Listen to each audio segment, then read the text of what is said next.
नमस्कार प्रिय दर्शकों। यदि आप एक धनु राशि के जातक हैं तो आज का ये कार्यक्रम आपके जीवन में 128 दिनों की बहुत बड़ी खुशखबरी लेकर आ रहा है। ऐसा मैं क्यों कह रहा हूं? क्योंकि धनु राशि वाले जातकों के लिए वर्तमान समय में जब से शनि महाराज मीन राशि में आए हैं, आपके ऊपर शनि की ढैया प्रारंभ हो चुकी है। और 29 मार्च 2025 से आप देख भी पा रहे हैं कि चीजें आपके जीवन में बड़े स्लो प्रोसेस की तरफ जा रही है। भौतिक सुख है किंतु उसका आनंद नहीं ले पा रहे हैं। जनता का सपोर्ट नहीं मिल पा रहा है। पैतृक संपत्ति से संबंधित विवादास्पद स्थिति के योग बन रहे हैं। माता का स्वास्थ्य खराब होना या माता से अंडरस्टैंडिंग रिलेटेड इशू जनरेट होने प्रारंभ हो गए। जॉब में जब शनि महाराज की तीसरी दृष्टि जा रही है, ये अनायास स्वरूप में एक स्ट्रेस जनरेट कर रहा है। व्यापार दृष्टिकोण में जॉब में कर्म क्षेत्र में एक्सपेक्टेशन के अकॉर्डिंग रिजल्ट नहीं आ रहे हैं और आपके व्यक्तित्व की स्थितियां द्विस्वभावी हो रही हैं। कोई भी कार्य करें ना करें, करना चाहिए नहीं करना चाहिए, आलस्य प्रवृत्ति, कर लेंगे हो जाएगा। इन स्थितियों का स्वाभाविक दृष्टिकोण आपके लिए 29 मार्च 2025 से प्रारंभ हो चुका है। किंतु मैं कह रहा हूं कि आपके लिए आज का यह कार्यक्रम 13 जुलाई से शनि महाराज जब वक्री होंगे, अपने एक घर पीछे का फल देंगे। ये आपके लिए बहुत बड़ी राहत, बहुत बड़ा सुकून देने जा रहा है। उसका कारण है कि जब शनि महाराज वक्री होंगे तो ये एक घर पीछे का फल देंगे और पीछे का फल देते हुए ये अपने घर का स्वयं का फल देने जा रहे हैं और ये आपके लिए एक बहुत बड़ी राहत होगी। ऐसा मैं क्यों कह रहा हूं? उसका कारण है ये आपका पराक्रम भाव है। और पराक्रमेश जब पराक्रम भाव का फल देगा तो 29 मार्च 2025 से जो आप देख रहे हैं कि चीजें डिले हो रही हैं, बार बार बनते बनते कार्य रुक रहे हैं, आपको लग रहा है कि अब ये कार्य मेरा होने ही वाला है और फिर उसमें कुछ ना कुछ विलंब आकर खड़ा हो जा रहा है। इससे आपको पराक्रमेश का पराक्रम भाव का फल देना, ये आपके रुके हुए कार्यों को इस समय में पूर्ण करता हुआ पाया जाएगा। आप जो मेहनत करोगे इसके रिजल्ट की स्थितियां आपके पक्ष में ला कर देंगे। व्यापारिक यात्राओं में आपको श्रेष्ठ सफलकारक स्थिति का योग बना कर देंगे। छोटे भाई बहनों में संबंधगत अवस्था में अगर किसी प्रकार की अंडरस्टैंडिंग रिलेटेड इशू देखने को मिल रहे थे, वो समाप्त होंगे।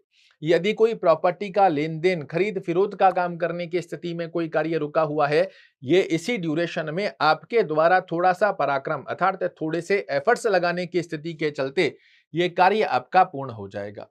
जनता में जो यशमान प्रतिष्ठा की स्थिति कमजोर हो रही थी, इसका एक अच्छा योग बनकर आएगा। 13 जुलाई से 27 नवंबर के मध्य आप देखिएगा, जो पिछले समय में आपके कर्म क्षेत्र पर एक स्ट्रेस सा बना हुआ था, बॉस कलीग का सपोर्ट नहीं मिल पा रहा था, इसमें आपके लिए एक अच्छा बिहेवियर आपके साथ में काम करने वाले कलीग आपके लिए बना कर दें, इस प्रकार का योग भी बनेगा। कोई स्वास्थ्य दृष्टिकोण में यदि आपको उतार चढ़ाव देखने को मिल रहा है, वो समाप्त होगा। कोई डील वगैरह अटक रही है, कहीं आपका पैसा अटक रहा है, कहीं आपका कोई टेंडर मिलने वाला था वो आजकल आजकल पर अटका हुआ है, 13 जुलाई से 27 नवंबर के मध्य वो स्थिति आपके पक्ष में आएगी। एक ही अवस्था का धनु राशि वाले जातकों को ध्यान रखना है, अपनी आलस्य प्रवृत्ति को त्यागना यहां पर आपके लिए आवश्यक होगा। कर लेंगे हो जाएगा, इससे ये कार्य नहीं होगा। इन 128 दिन 13 जुलाई से 27 नवंबर के मध्य यदि सजग होकर, एक्टिवेट होकर, पराक्रम पर बिलीव कर कर, भाग्य पे नहीं पराक्रम पर बिलीव कर कर इन 128 दिन को आपने यदि सही ढंग से सदुपयोग में ले लिया, विश्वास मानिए आपके लिए पीछे समय की उतार चढ़ाव और 27 नवंबर के बाद जब ये फिर से मार्गी होकर चीजों को स्लो करेंगे, उस अवस्था के आगे तक की स्थिति को आप अपने पक्ष में ला सकते हैं यदि इन 128 दिन को सही ढंग से यूटिलाइज कर लिया जाए। ये एक अवसर है आपको कि आप अपना पराक्रम दिखाओ, क्योंकि आप सभी लोग जानते हैं ये कर्म फल प्रदाता, ये न्याय प्रिय ग्रह हैं, ये कर्म के आधार पर ही व्यक्ति को फल देते हैं। और मैंने आपको पिछली बार भी बताया था जब हमने शनि की ढैया की स्थिति बताई थी कि जो पीछे समय में शनि की 7.5 में धनु राशि वाले जातकों ने जितने कष्टों का सामना किया है, वो इस बार ढैया में नहीं होगा। ढैया में एक ही अवस्था बनेगी आपकी कि चीजें बड़ी स्लो प्रोसेस पर जा रही है। आपकी एक्सपेक्टेशन के अकॉर्डिंग रिजल्ट नहीं आ रहे हैं और वो स्लो प्रोसेस को आप फास्ट प्रोसेस के अंदर कन्वर्ट कर सकते हो इन 128 दिन में, क्योंकि आप सभी लोग जानते हैं जब यदि घर की नींव मजबूत कर ली जाए तो उसके ऊपर बिल्डिंग तो कितनी भी खड़ी करी जा सकती है। नींव कमजोर है तो फिर बिल्डिंग खड़ा करना मुश्किल हो जाएगा और ये 128 दिन आपके लिए किसी भी एंगल से, किसी भी क्षेत्र की स्थिति में नींव को मजबूत करने का एक अवसर शनि महाराज आपको प्रदान कर रहे हैं। इस समय का सदुपयोग करते हुए यदि इस स्थिति को आपने अपने फेवर में लाए, निश्चित रूप से जीवन में बहुत बड़े बदलाव आपको देखने को मिलेंगे। शनि की ढैया तो अभी भी आपके ऊपर चल रही है। शनि की स्थितियों को समझते हुए इनकी आराधना करना भी आपके लिए एक अच्छी अवस्था बनाकर देगा।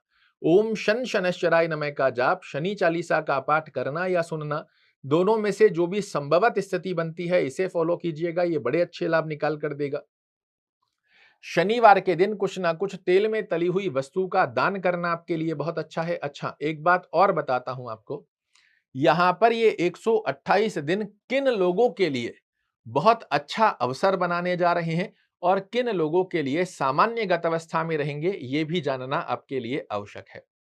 यदि आप एक धनु राशि के जातक हैं तो एक छोटी सी कैलकुलेशन आप अपनी कुंडली में चेक कर लीजिए, जो मैं आपको बोर्ड पर समझा रहा हूं। यह आपका लग्न स्थान है। इस लग्न स्थान में हमने धनु राशि को स्थापित किया है। हो सकता है आपका लग्न कोई और हो और आपकी राशि धनु हो, किंतु शनि की स्थिति को आप चेक कैसे करोगे? तो इस लग्न स्थान से ही 1 2 3 4 5 6 लग्न स्थान से शनि महाराज आपके छठवें घर में नहीं होने चाहिए। 7 8 आठवें घर में नहीं होने चाहिए। 9 10 11 12 12वें घर में नहीं होने चाहिए। लग्न से छठवें, आठवें, 12वें घर में शनि महाराज नहीं होने चाहिए। और जिस स्थान पर नंबर 1 लिखा हुआ है, हो सकता है कुंडली में कहीं पर भी लिखा हुआ हो क्योंकि आपका लग्न चेंज हो, लग्न स्थान पर लग्न से छठवें, आठवें, 12वें घर में और 1 नंबर जहां लिखा है, इन स्थान पर यदि शनि महाराज आपके लिए कुंडली में नहीं बने हुए हैं, 128 दिन आपके पराक्रम का 100% रिजल्ट ना निकाल कर दे तो आप मुझे कहिएगा। 100 रुपए की मेहनत करो, 100 रुपए तुरंत अपने शाम को ले जाओ। इस प्रकार के आशीर्वाद से पुष्ट करने जा रहे हैं शनि महाराज, क्योंकि हैं आपकी कुंडली के अकारक ग्रह, किंतु जब अपने घर का फल देंगे तो ये बाध्य होते हैं आपको अपने घर का शुभत्व फल देने के लिए। इस समय का सदुपयोग जरूर से कीजिएगा, निश्चित रूप से जीवन में देखने को मिलेंगे आपको बहुत बड़े बदलाव। आशा करता हूं मेरे द्वारा दी गई ये जानकारी आपको पसंद आएगी। कल फिर से एक नई जानकारी लेकर आपके सामने उपस्थित होऊंगा। तब तक के लिए नमस्कार।